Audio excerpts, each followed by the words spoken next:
तो दोस्तों हाउसफुल फ्रेंचाइजी की 5वीं मूवी यानी कि हाउसफुल 5 रिलीज हो चुकी है थिएटर्स में, जो कि तुम में से कई लोगों ने देख भी ली होगी। जहां अगर सीधा टॉपिक पे आते हुए बात कर रही थी मूवी एक्चुअली में कैसी थी, सो क्योंकि मैंने इस मूवी से पहले ही जीरो एक्सपेक्टेशंस रखे थे, जो कि बॉलीवुड मूवीज को लेकर मेरे लिए कॉमन हो चुका है। तो मैं नो डाउट यही कहना चाहूंगा कि मूवी अच्छी है। अक्षय कुमार ने एक बार फिर से अपने एफर्टलेस कॉमेडी से मूवी को क्रिंज बनने से बचाया है। साथ ही बाकी ओजी कैरेक्टर जैसे जैकी श्रॉफ, संजय दत्त, नाना पाटेकर सबने अपने अपने कॉमेडी टच से मूवी को एलिवेट ही किया है। लेकिन दुख की बात यही है कि तीनों हीरोइंस को लेकर ये बात नहीं कही जा सकती, क्योंकि क्लियरली तीनों हीरोइंस और सारी फीमेल कास्ट को बस मूवी में आई पैंडी के लिए ही इस्तेमाल किया गया है। लेकिन अगर मैं ये भी नहीं कहूंगा कि मुझे वो देखने में अच्छा नहीं लगा, बस स्टोरी के हिसाब से वो चीजें उतनी इंपॉर्टेंट नहीं थी। लेकिन क्योंकि ये कोई नोलन की मूवी तो है नहीं, इसीलिए इस पॉइंट को भी नजरअंदाज किया जा सकता है। लेकिन जिस चीज को नजरअंदाज नहीं किया जा सकता वो है इस मूवी तक कुछ ऐसे मोमेंट जिनको देख के आपने भी कहा होगा What the fuck is going on here? तो मूवी स्टार्ट ही होती है बहुत फनी वाले WTF मूवमेंट से, जिसमें जब पापा रंजीत का कैरेक्टर डेथ बेड पे मर रहा होता है, मतलब मरता है, जिंदा होता है, फिर से मरता है, फिर से जिंदा होता है। उस सीन में जो श्रेयस तलपड़े का डायलॉग है वो काफी ज्यादा फनी है, और जो हर मरने के अटेम्प्ट के साथ वो डायलॉग स्लो होते जाता है, मतलब उस सीन में वो चीज काफी ज्यादा वर्क करती है। लेकिन इसी के बाद जितनी भी बार मूवी सेम स्टीरियोटाइप को बार बार यूज करने की कोशिश करती है, तो हर बार उस चीज का मजा थोड़ा थोड़ा कम होते जाता है। जहाँ फिर भी मूवी में काफी कम डायलॉग्स होने के बाद भी श्रेयस तलपड़े ने काफी अच्छा डिलीवर किया है। जहाँ अब अगर बड़े अगले WTF मूवमेंट पे, जहाँ इसी के बाद वाला WTF मूवमेंट भी काफी ज्यादा फनी होने के साथ ही थोड़ा ऑफेंसिव भी है, जो कि होता है तब जब मूवी में तीनों जॉलीज की एंट्री होती है उनकी वाइफ्स के साथ, और बाकी सब कैरेक्टर्स के डायलॉग्स भी इस सीन में काफी ज्यादा अच्छे थे। लेकिन इस सीन की हाईलाइट था नरगिस फाकरे के कैरेक्टर यानी कि अक्षय कुमार की मेडअप वाइफ थे, जो नेपाली एक्सेंट में डायलॉग्स थे। मतलब जहाँ एक तरफ वो चीज कुछ लोगों को काफी ज्यादा ऑफेंसिव लग सकती है, पर अगर उस चीज को एक कॉमेडी वे में लिया जाए तो ऐसे ही तो थोड़े ऑफेंसिव जोक्स मजे दिलाते हैं। जहाँ इसी के बाद बाबा बेडू के एंट्री से लेते तीनों जॉलीज के इंटरोगेशन तक पूरा सीक्वेंस ही परफेक्ट था। मतलब एक पल के लिए मैंने सोचा थी WTF यार, हमने इससे पहले इन दोनों को साथ में क्यों नहीं देखा। जहाँ एक और चीज जो थी मैंने नोटिस थी वो ये थी इंटरोगेशन वाले सीन में कुछ चीजें कॉपी की गई थी, मतलब इंस्पायर्ड थी दूसरे प्रोजेक्ट से। लेकिन क्योंकि वो चीज भी मूवी में अच्छी लगती है, तो इसीलिए कॉपी वाली चीज को नजरअंदाज किया जा सकता है। और अगर एक थी मूवमेंट की बात करूँ तो इंटरोगेशन के दौरान जब अक्षय कुमार जैकी श्रॉफ को जूनियर बुला देता है, और फिर जो जैकी श्रॉफ अक्षय कुमार के हाथ पे मारते उसको गिटार थमा देता है, वो तो नो डाउट पीक कॉमेडी थी।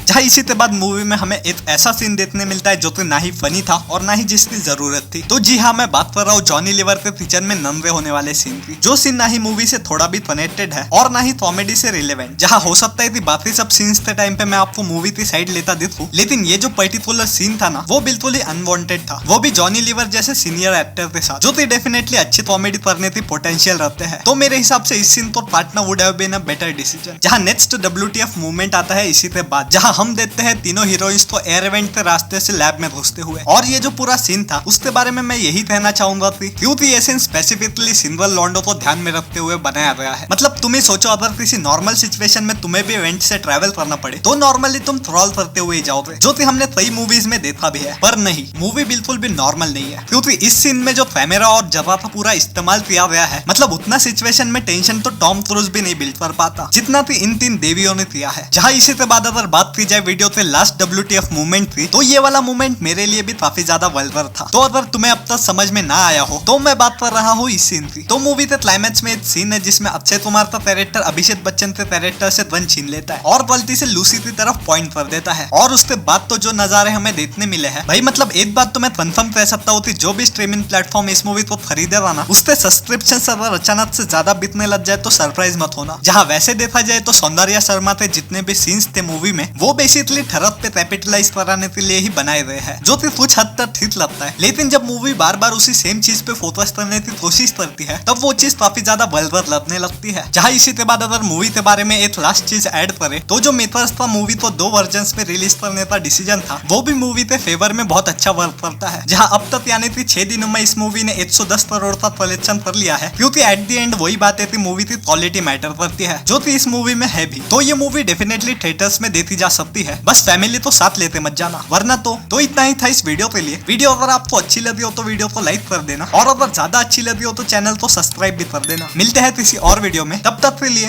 Thanks, love you.